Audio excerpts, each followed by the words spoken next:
ഇതാണ് നമ്മളെ egg amino acid BPKBന്റെ ഒരു പ്രൊജക്റ്റ് വരുന്നത്. എഗ് അമിനോ ആസിഡ് ഉണ്ടാക്കാൻ അതിപ്പോൾ നമ്മൾ നെല്ലിലോട്ട് പ്രയോഗിക്കുകയാണ്. അണ്ണനിപ്പോൾ അതാ പാത്രത്തിലോട്ട് ഒഴിച്ച് വെച്ചിട്ടുണ്ട്. ഇനി വെള്ളം നിറച്ചിട്ട് ഇതിലോട്ട് അടിക്കുന്നതാണ്.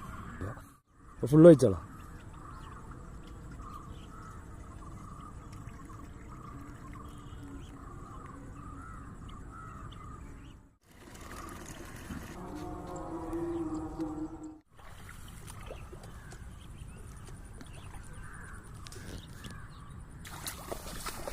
അത്